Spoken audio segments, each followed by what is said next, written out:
সুপ্রভাত, আমি অনৃতা। ঘর গৃহস্থালির টুকিটাকির আজকের ব্লগে তোমাদের সবাইকে স্বাগত। এখন বাজে সকাল 7টা। এই সময় থেকে আমার ব্লগটা শুরু করলাম তোমাদের সাথে নিয়ে।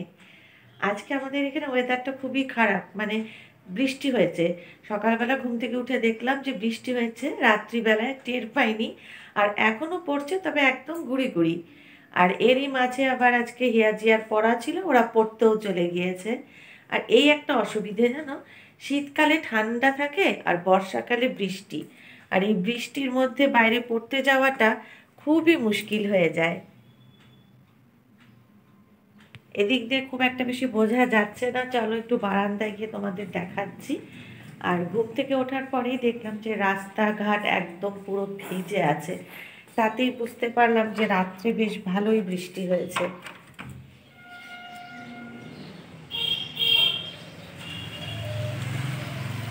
এই যে দেখো ওয়েদারটার অবস্থা, একদম মেঘলা হয়ে আছে।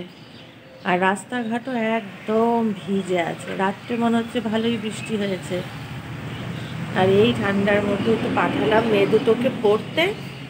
এবারে এটাই হচ্ছে চিন্তা, এই কারণে, কারণ মেয়ে দুটোর বড্ড ঠান্ডার ধাত জানো, একটু 19 থেকে 20 হলেই আর সহ্য করতে পারে না। আর কালকে আবার হঠাৎ করেই হিয়াটার জ্বরও এসেছিলো। কেন জ্বর আসলো বুঝতে পারলাম না, হতে পারে হয়তো ঠান্ডার থেকে এসছে। তার মধ্যে আজকে আবার এই ঠান্ডার মধ্যেও পাঠালাম, কী যে হবে জানি না। যাকে এখন পাঠিয়ে দিয়েছি, আর পড়া বাদ দিলে এবার কয়দিন পড়া বাদ দেব। যাই এখন আস্তে ধীরে কাজগুলো করতে থাকি। চলো তোমরাও আমার সাথে থাকো আর আমার ব্লগটা দেখতে থাকো। এখন চলে এসেছি ঠাকুর ঘর পরিষ্কার করতে। তবে তোমাদের সাথে কথা বলার পরে কিন্তু অনেক কিছু কাজ করা আমার হয়ে গিয়েছে। ঘরের বিছানাগুলো তোলা, চা খাওয়া, তারপরে রান্নাঘরে গিয়ে কিছু কাটাকাটির কাজও সেরে নিয়েছি। তো এখন ভাবলাম যে যাই আগে ঠাকুর ঘরটা সেরে আসি, তারপরে আবার রান্নাবান্না করতে যাব। আর এই ঠাকুর ঘর সারতে গিয়ে না বেশ গরম লেগে যায়। আসলে এই বারান্দাটায় খুব রোদ আসে, যার জন্য বেশিক্ষণ আর সোয়েটার পরে থাকতে পারি না। আর কালকে কি হয়েছে, আমি মোটামুটি ধরো রোজ রাত্রিবেলায় সবাইকে খাইয়ে দাইয়ে শুয়ে দেওয়ার পরে একটু মোবাইল দেখি। মানে ওই সময়টা আমি আমার মতন করে একটু সময়টা নিরিবিলিতে কিছুটা মোবাইল দেখি। তো কালকে এরকম দেখতে দেখতে হঠাৎ করে একটা ব্লগ আমার সামনে আসলো। সেখানে দেখছি যে এক মা তার সন্তানের জন্য সবার কাছে মানে অনুরোধ করছে যে যা পারুক সেটা যেন সাহায্য করে। আসলে বাচ্চাটার হয়েছে থ্যালাসেমিয়া। তো ওর সেই ট্রিটমেন্টের জন্যই একটা বড় অপারেশনের দরকার। প্রত্যেক মাসে মাসে যেহেতু ব্লাড নিতে হচ্ছে বাচ্চাটাকে, বেশি বড়ও না জানো তো, 6 বছর বয়স। তো ওর নাম আয়ুষ। তোমরা হয়তো অনেকেই জানো এপি ব্লগ। তো আমি সত্যি কথা বলতে এই ব্লগটা এর আগে মানে এপি চ্যানেলের কখনো এর আগে কোনো ব্লগ দেখিনি এপি ব্লগ চ্যানেলের। তো এই ফার্স্ট আমার মোবাইলে এলো। তো কালকে দেখে এত খারাপ লাগছিল যে কখন একজন মা এইভাবে সবার কাছে মানে হাত পেতে মানে দান চাইছে যে যে যা পারো সাহায্য করো, যাতে সন্তানটাকে আমি সুস্থ করে একটা সুন্দর স্বাভাবিক জীবন দিতে পারে। আবার অন্য দিক থেকে দেখে এটাও ভাবলাম যে একজন মাই বোধহয় তার সন্তানের জন্য সব পারে। মানে উনি বলতে গিয়ে হয়তো অনেকবার চোখের জলও ফেলছেন যে আজকে এইভাবে সবার দ্বারে দ্বারে তাকে যেতে হচ্ছে। তবে একটা জিনিস ভালো লাগলো, উনি বারবার করে বলছে যে আমার কিন্তু অনেক বেশি কিছু চাই না, সবাই 10 টাকা 20 টাকা করে যা পারো তাই দাও। ওনার দেখলাম চ্যানেলে সাবস্ক্রাইবার প্রচুর, তো সেই হিসেব করেই উনি বলছিলেন আর কি যে যে যা পারো তাই দাও, 10 টাকা 20 টাকা করে দিলেও কিন্তু ওনার অনেক টাকা উঠে যাবে। তো এইভাবে না ভাবলে মানে সত্যি কিন্তু দেখা যায় যে খুব সহজেই কিন্তু আমরা কঠিন কঠিন সমস্যাগুলো সমাধান করে নিতে পারি। এর আগেও না আমার মোবাইলে একটা এরকম ব্লগ দেখেছিলাম, ওটা ওয়েস্ট বেঙ্গলের নয়, বাইরের হবে হয়তো, কোথাকার ঠিক বলতে পারবো না। ওখানেও একটা মা বলছিল যে ওর ছোট্ট বাচ্চা, ওর একদমই কোলের বাচ্চা, ওরও ট্রিটমেন্টের জন্য প্রায় 1 কোটি টাকা দরকার। সেটা সামর্থ্য নেই, স্বাভাবিক ব্যাপার। এত টাকা আমাদের মতন সাধারণ ফ্যামিলির পক্ষে সম্ভব না। তো ওর বাবা আর কাকাকে দেখেছিলাম বলতে যে এটা আমাদের পক্ষে কোনোভাবেই সম্ভব না জোগাড় করা। কিন্তু ওর মা তখন বলেছিল যে 100 কোটির দেশ আমার, যদি সবাই 1 টাকা করেও দেয় তাহলেও তো খুব সহজে 1 কোটি টাকা উঠেই যায়।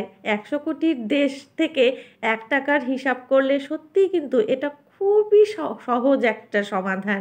তো এই কথাটা শুনে না আমিও তাই ভাবলাম যে 1 টাকা তো, একটা করে টাকা দেওয়া আমাদের মতন মানে প্রত্যেকটা মানুষের পক্ষে এটা সম্ভব। অথচ দেখো কত সহজেই কিন্তু এত বড় একটা কঠিন সমস্যার সমাধানও হয়ে যায়। কিন্তু আমরা তো সবাই হয়তো এভাবে ভাবি না, ভাবতে পারি না। হয়তো যখন যে বিপদে পড়ে তখন হয়তো আমরা সত্যি এইভাবে সবাই তখন ভাবি। মানে ওই যে একটা কথা আছে না, বিন্দু বিন্দুতে সিন্ধু, এটা কিন্তু সত্যি তাই। এত অল্প করে টাকা দিলেও যে সেটা গিয়ে একটা কত বড় অ্যামাউন্টে পৌঁছবে এবং কত সহজে ছোট ছোট বাচ্চাদের চিকিৎসা করা যায় কি যাদের প্রয়োজন, এটা ভাবলেও না সত্যি তখন মনে হয় যে কোনো সমস্যাই মানে সমস্যা নয়। কিন্তু এইভাবে তো সবসময় আমরা ভাবতে পারি না, বা সবার কাছে গিয়ে হয়তো এই সংবাদটাও পৌঁছায় না। হয়তো যাদের পৌঁছয় কিভাবে দেব, দিতে চায় কিন্তু কিভাবে দেব সেটাও বুঝে উঠতে পারে না, বিভিন্ন কারণে আর হয়তো হয়ে ওঠে না। তো কালকে এই ব্লগটা দেখে সত্যি খুব খারাপ লাগছিল আমার, যে মানে কি বলবো, তাই তোমাদের সাথে শেয়ার করলাম। আর এখানে দেখো আমার তো মোটামুটি ঠাকুর ঘর পরিষ্কার করা হয়ে গেছে। আর এই যে একটা ছোট্ট গাছ, এটা না কদিন আগে এই টবটা এনে লাগিয়েছি। টব ঠিক না, এটা একটা ছোট্ট ঘট বলতে পারো। তো জিয়া আবার এটাকে একটু রং করেছে, দেখতে ভালোই লাগছিল। তো দেখলাম যে এই ছোট্ট গাছটায় সুন্দর কুড়ি এসছে। আর ঠাকুর ঘরের কাজ সেরে চলে এসেছি রান্নাঘরে। আজকে করছি ইলিশ মাছের ঝোল সর্ষে বাটা। তো মাছের ঝোলটা বসিয়ে দিয়েছি, মাছ ভাজাও হয়ে গিয়েছে।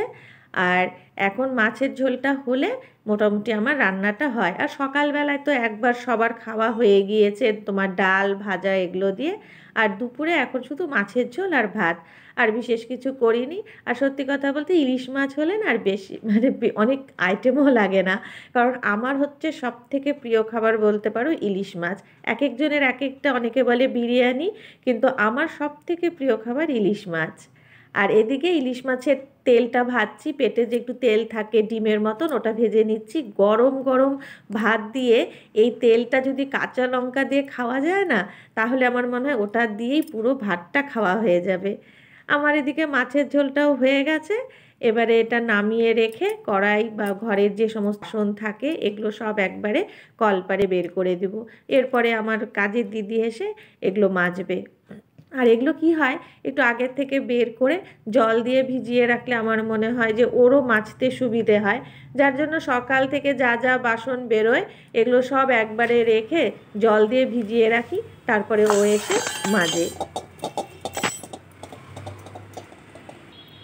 আর এদিকের কাজ হয়ে গেছে, রান্নার কাজটা শেষ হয়ে গেলে মনে হয় একটা বড় কাজ শেষ হলো। এবারে যাব গিয়ে ঘরের কিছু কাজ বাকি আছে সেগুলো করতে হবে। রান্নার পরেও দেখো ঘরের তো অনেক কাজ আছে, সেটা তোমরা সবাই জানো। এবার যাই, আগে গিয়ে আমি ওই কাজগুলো সারি। তারপরে আবার হিয়া জিয়া চলে আসবে স্কুল থেকে, ওদেরকে আবার খেতে দেওয়া আছে। তার আগে স্নান টান কমপ্লিট করে পুজোটাও সেরে নিতে হবে। শুভ সন্ধে। এখন বাজে 6:30। এই সময়টা আমি আবার ক্যামেরা অন করলাম। তো দুপুরবেলা কাজকর্মের পরে আর তেমনভাবে কোনো কিছু তোমাদের সাথে শেয়ার করতে পারিনি। আর এই সময়টা ক্যামেরা অন করেছি তার দুটো কারণ। একটা হচ্ছে যেহেতু ভিডিওটা এখনও কন্টিনিউ ছিল, ওটাকে শেষ করতে হবে। আর আরেকটা কারণ হচ্ছে কয়েকটা কথা তোমাদেরকে একটু বলবো সেজন্যেই। আর এই সময় হিয়া জিয়া গেছে নাচের স্কুলে, আর আমি এখানটায় বসে একটু টিভি দেখছিলাম। এই সময়টা আমি একটু টিভি দেখি, মানে ধরো একটা দুটো একটু সিরিয়াল দেখি, কোনো সময় একটু দিদি নাম্বার ওয়ান দেখি। আর এই তো এই করেই সময়টা কেটে যায়। তারপরে আবার হিয়া জিয়া হয়তো চলে আসে, ওদের পড়া থাকলে চলে আসে, তারপরে ওদেরকে নিয়ে আবার পড়তে বসাই। তো যাই হোক, যে কথাটা তোমাদেরকে বলছিলাম, তো ব্লগে তো তোমাদেরকে বললামই এপি ব্লগের কথা। তো আমি পার্সোনালি আমার এই ব্লগে একটু তোমাদেরকে বলতে চাই যে একজন মা যখন নিজের সন্তানের জন্য সবার কাছে সাহায্য চাইছে, আমার মনে হয় একজন মানুষ হিসেবে, সর্বোপরি একজন মা হিসেবে আমারও কিছুটা দায়িত্ব থেকেই যায় যে আমিও সেই মায়ের পাশে দাঁড়াই। তো আমার পক্ষে যতটা সম্ভব আমি সাহায্য করেছি। আর আমার মনে হয় যে আমি যেহেতু ব্লগ করি, এই ব্লগের মধ্য দিয়ে যদি আরও 10 জন বা 20 জন লোকের কাছে এই কথাটা পৌঁছয় তো সেটাই অনেক। আজকে যদি আমি ব্লগ না করতাম, একদম ঘরে যেরকম ছিলাম এতদিন সেরকমভাবেই থাকতাম, তাহলে হয়তো এইভাবে এই কথাটা 10 জন কেন 5 জনকেও জানানোর মতো কোনো সুযোগ আমার থাকতো না। তো যেহেতু একটা সুযোগ আছে, এবং আমি যখন দেখেছি যে প্রিয়া সবাইকে রিকোয়েস্ট করছিল যে সবাই যারা ইউটিউবার আছো, ছোট হোক বড় হোক, তারাও একটু শেয়ার করো বা বলো, তা আমার মনে হলো একজন মা হিসেবে এটা আমার করাটা কর্তব্য। সেই জন্যে যারা যারা আমার ভিডিওটা দেখেছো তাদের কাছে আমি রিকোয়েস্ট করছি, তোমরা তোমাদের সাধ্যের মধ্যে যে যতটা পারো সাহায্য করার চেষ্টা করো। আর অনেক বেশি কিছু কিন্তু প্রিয়া চাইছে না, ও বারবারই বলছে যে 20 টাকা হোক 30 টাকা হোক, সর্বোপরি 50 টাকা দিলেই যথেষ্ট। মানে ও যেভাবে হিসেবটা আর কি করেছে। আর আমি ইচ্ছে করলে আমার এই ব্লগে ওর কন্ট্যাক্ট নাম্বার বা যেভাবে তোমরা টাকাটা কেউ যদি দিতে চাও কিভাবে দেবে, অ্যাকাউন্ট নাম্বার, এগুলো হয়তো শেয়ার করতে পারতাম, কিন্তু সেটা শেয়ার করছি না, কারণ অলরেডি দেখছি এগুলো নিয়েও অনেক কন্ট্রোভার্সি শুরু হয়ে গিয়েছে। তো সেই সবের মধ্যে আমি আর জড়াতে চাই না। আমি শুধুমাত্র একজন মা হিসেবে যতটুকু পারি ওদের পাশে দাঁড়ানোর চেষ্টা করছি। তো তোমরা যারা চাইছো যে সত্যি ওদেরকে সাহায্য করতে, তাদেরকে আমি একটা রিকোয়েস্ট করব যে এপি ব্লগে গেলেই তোমরা ওর কমিউনিটি পোস্টেও পেয়ে যাবে যে কিভাবে তোমরা টাকাটা দেবে, বা ওর এখন যে ভিডিওগুলো সেগুলো তো কমেন্টে গিয়ে দেখবে পিন করাই থাকে, সেখানে ওর অ্যাকাউন্ট নাম্বারে কি ওর নিজস্ব ফোন নাম্বার এগুলো সব দেওয়া আছে, কেউ চাইলেই সেটা একটু দেখে নিতে পারো। তো যাই হোক, অনেক কিছু তোমাদেরকে বললাম। তো আজকের মতন ব্লগটা এখানেই শেষ করছি। আর আমার আজকের ব্লগটা যদি তোমাদের ভালো লেগে থাকে, প্লিজ একটা লাইক আর কমেন্ট করে দিও, আর আমার চ্যানেলটাকে সাবস্ক্রাইব করে দিও। আজকের মতন আসি, দেখা হবে আবার খুব তাড়াতাড়ি নেক্সট ব্লগে।